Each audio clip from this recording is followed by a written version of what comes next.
Hello, my lovelies, and welcome to the trash fire that is Diabolik Lovers. TikTok says my Diabolik Lovers violate their community guidelines. Well, I won't let that stop me. I say bah humbug to your community guidelines.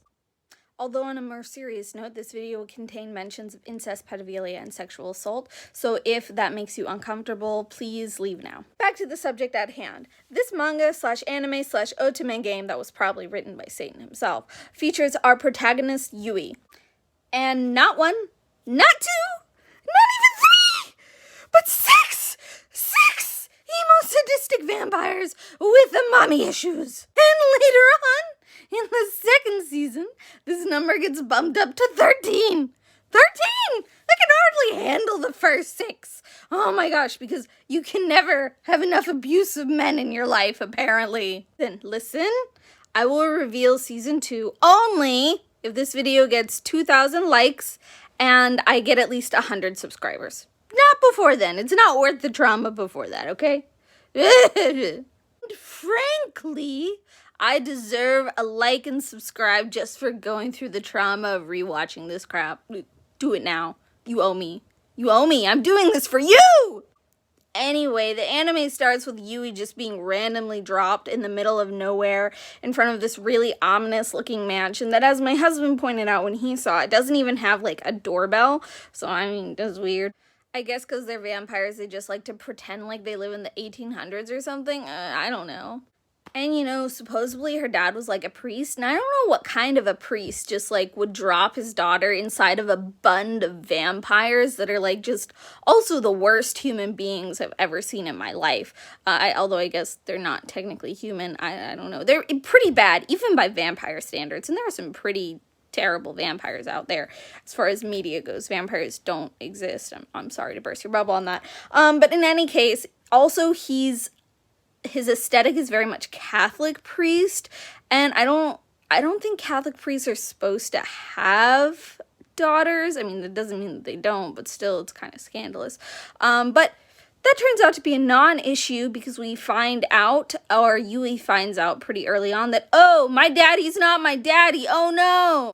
But really, the only time that becomes relevant again is when she's given the chance to escape this hellscape, and she's like, no, I can't, I haven't figured out what's happened yet. But it's really never brought up besides that, and it's just a really poor excuse to continue living in this, like, clearly abusive household where these people are so rude and evil and manipulative and just, like, sexually assaulting you all the time. It's just... It doesn't seem good enough to me, especially when the plot point never actually progresses. Anyway, let's start talking about the boys. Keep in mind, with all this stuff I'm about to tell you, there was someone somewhere in a boardroom or, like, in their house or something who was writing these characters and was like, hey, you know what teenage girls find sexy? Abuse! So, all of these terrible men come from an equally terrible man named Karl Heinz, who is their father. He's not really talked about in the anime, so we won't talk about him too much. But he was terrible! He was a bad guy, in my opinion, from what I've seen of him in the clips of the otome games I've watched and read about him on the wiki and the various bits and pieces we do get. I don't like him, just like I don't like anyone in this show. Except for Yui. I actually do like Yui a little bit, but maybe I'll get into that in a second. Karl Heinz's first wife is Cordelia, who is the mother of triplets, Ayato, Kanato, and Laito. And they're the middle siblings. So basically, although Cordelia was Karl Heinz's first wife and Beatrice was his second, he had kids with Beatrice before he had kids with Cordelia, which is why Shu and Reiji are older than the triplets. We will get to Shu, Reiji, and Beatrice in a second, but for now, let's talk about Cordelia. So, Cordelia had a unique relationship with all 3 of her sons, and all of those relationships were extremely abusive. So with Ayato, she put so much pressure on him to be the best because she wanted him to become the family heir, which in order to do so, he would have to beat out his older siblings that were born to Beatrice. And so he had a ton of pressure, and this pressure to be good and to be the best made him sort of develop an egotistic personality, to the point where he refers to himself in the dub, it's like, you know, yours truly, he refers to himself, but in the sub it's like ore, or which is like it's kind of like in English the equivalent of saying, like, you know, I, Caesar, when Caesar is talking. And Caesar did do that shit. Side note, Caesar is really annoying to read. If you've ever read anything written by him, like Julius Caesar, like, he's the worst. Anyway, with Kanato, and this isn't explicitly said in the anime, but with Kanato, she actually would just ignore him an extreme amount, to the point that, like, she would actually bring men into her room, and she would have she would do the dirty daisy, the hanky panky with them in front of him. Like, he was just so totally non-existent to her that, like, she ignored him to this extent. And this results in Kanato developing very toxic perceptions around, like, women, particularly, like, you know, women always liking that kind of attention from men, etc., etc., and him thinking all women want that or are like that. And he also ended up developing a very childlike, infantilized, like, personality. Like, he's always seen holding his teddy bear, and he's just, I don't know, he's really creepy. Like, he's legitimately creepy. This is not even in the realm of romance vampire stuff. Like, this is straight horror. He has, like, he has a whole room of, like, women who it's implied that he's killed, or, like, mannequin type stuff, and he, like, brings Yui down. He's like, will you stay here with me forever? And it's like, yee! Anyway, yeah, he's really weird, and he's, like, the yandere character. And then finally there's Laito, which, out of all these characters, which I hate, I kind of dislike him the most. So as far as his relationship with Cordelia, she actually, like, she did the with him, her son. And again, this is not explicitly stated in the anime, but it's definitely more fleshed out in, like, the otome games, and it's canon.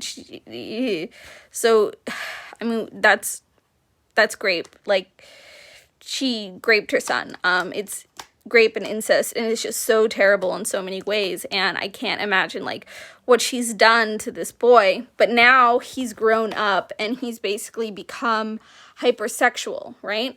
And out of all the cast, he's the one that's, like, the most sort of hypersexual, and, like, just does the most terrible things to her in some ways. Like, there's one whole scene where he, like, almost legitimately rapes Yui in a church. Like, it's just so terrible. I mean, why?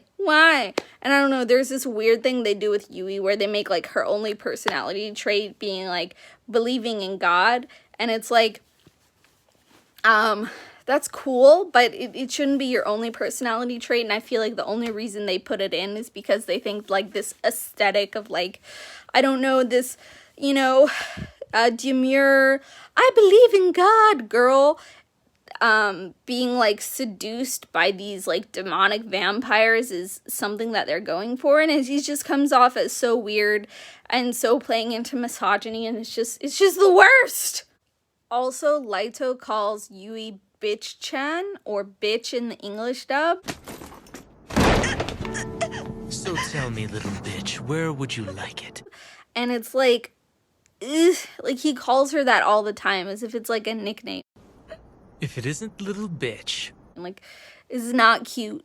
It's the worst thing. It's the most jarring, ridiculous thing. Like, especially if you're trying to watch a romance thing and you just hear that word, it's just like, oh my gosh, I hate you. Okay, here's your prize of one little bitch. So all three of these children have been extremely abused by Cordelia over the years, and this abuse culminates in the three of them getting together and murdering their mother in a sequence that is honestly just really scary and horrifying. Like, I feel like they should have marketed Diabolik Lovers as just horror. Like, not made it an otome or romance game, just made it horror, and it would have been good. It would have been legitimately good, but no, they had to make it romance for some reason. In any case, they murder their mother, and in something that is really weird, after their mother died, someone takes out Cordelia's heart and they put it inside a baby Yui. So Yui has Cordelia's heart inside of her, and her blood is pumping through her veins, and for some reason that makes her blood like extra delicious, because that's always a trope in like romance genres with vampires, where the protagonist's blood is just so enticing.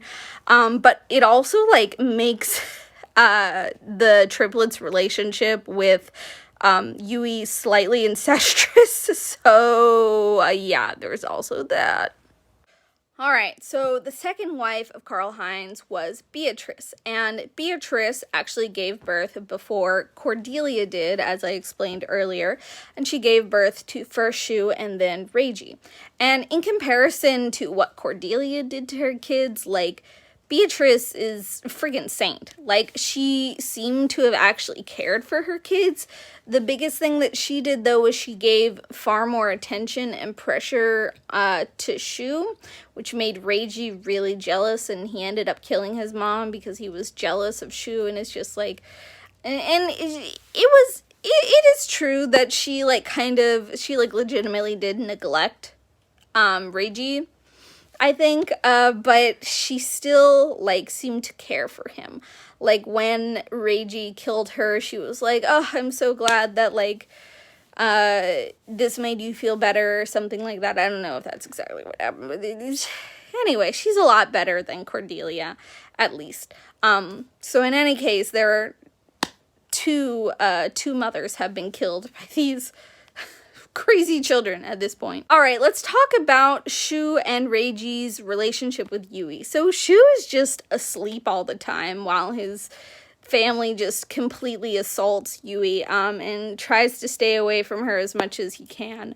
I don't know, he has an interesting backstory with, like, a human boy that he was friends with, and he seems a little bit more sensitive once, like, you get closer to him, but it's, like, still, the key here is just, like, complete apathy to horrors going on around you. And then with Reiji, he's just obsessed with propriety. He's like, no, you cannot bite Yui here at the kitchen table, you know, in the dining room, or here in the living room. Go to your room and sexually assault her. Excuse me? That doesn't help. And that's also not polite. Like, you don't do that to your guest. Like, who taught you manners? Well, I guess no one, because your mommy didn't give you any attention, huh? I hope that hurt, stupid asshole. Anyway, yeah, they are just as infuriating as the others. So the last wife of Karl Heinz is Krista, and she is Karl Heinz's cousin. Not just any cousin, she's a cousin who she considered herself to be so close to Karl Heinz that they were like siblings. And apparently they got together because he raped her. But I don't think that's really part of the anime, or the manga, I don't think. But in any case, it's just cursed additional information, I guess. But their son is Subaru. Honk honk! And, so Karl Heinz only wanted to have a kid with her in order to, like, make experiments on him. So this kind of sends Krista into, like, a spiral. Like, she develops bipolar disorder. Like, that's canon. And she, like, switches between, like, loving Karl Heinz and hating him. And she ends up raising Subaru. Honk honk! In a very abusive way. Go figure. And she actually, like, at several times begs Subaru to kill her because she just doesn't want to go on living. But Unlike his other siblings, he actually likes his mom. Like, he loves his mom. He knows that his mom is going through some crap and he doesn't want to kill her. But she ends up getting imprisoned in this big tower because of her mental disorder, which is like, I don't know. Like I said, I don't like Karl Heinz. But she's still alive. So, although Subaru, honk honk, didn't kill his mom, she still wanted him to kill her. So, I don't know, 2 for 3 as far as the dead moms thing. But still mommy issues for everyone. Before his part, I actually like Subaru, honk honk, the best, because at some point he actually like tries to help Yui get out of the house, and he's the only one who even attempts to do that, although he is a bit of an arse about it. And he's like canonically a misogynist, like he hates women because of what his mom made him go through. But just because he's my favorite of a pile of shit doesn't mean that he's not a piece of shit. He's just a shiny piece of shit, I guess. Anyway, he also has like lots of anger issues. Like, he gets mad at like the slightest thing, but for the most part he just stays out of the way of things. And he doesn't actually try to help Yui any more than one time, being like, hey, you want a cell phone? You want to get out? So yeah. So there it is. There's Yui and the 6 men literally from hell, like in the worst way possible. Not in like the obey me otome game way, like in the Diabolik Lovers, like actually from hell, terrible men way. Anyway, I can't express to you all how much I hate this anime. It's the worst. It's so bad. And the otome game and what I've seen of that is not much better. I just don't understand why people think this is sexy. Like, she gets sexually assaulted every single episode. And here's the thing, like, I think Yui herself is like annoying, and a lot of people think she's annoying, but I feel like she's a victim. Like, she's a legitimate victim. Like, it's canon in the otome games that at some point she becomes like openly masochistic, and it just feels like that's a result of like all of this sexual abuse and sexual trauma that she's like experiencing at the hands of these guys. And like, I don't know if she's really like the one time that she was offered by Subaru, honk honk, to like get away and run away, like she should have accepted that. Like, that was really annoying. But besides that, like, I don't understand how she's supposed to get away from these like superhuman vampires and escape the situation that like she was put in by her own dad, who is someone she's supposed to trust, whether he's adopted or not, and then like kept in by these 6 just terrible people. And it's triggering. Like, it's legitimately triggering. Like, there are days that I cannot watch Diabolik Lovers because literally it triggers me as like, you know, a woman, as like someone who has had situations where people have tried to advance themselves onto me in uncomfortable ways. It's just so terrible, and I just don't understand why people think this is acceptable. It is kind of fun to make a YouTube video about because there's just so much to be mad about and so much to talk about, but like watching the show itself is like just legitimately not fun. Although I still watched it all because I'm a piece of garbage. 2 days later, and I finished editing that video. If you could leave me a like and a subscribe, and let me know in the comments what other types of videos you'd like me to make in the future. I need 2,000 likes on this video and 100 subscribers in order to make a season 2, because it's going to be just as traumatic and I need incentive. But that's all. I hope that you have a great day, and I'll see you later.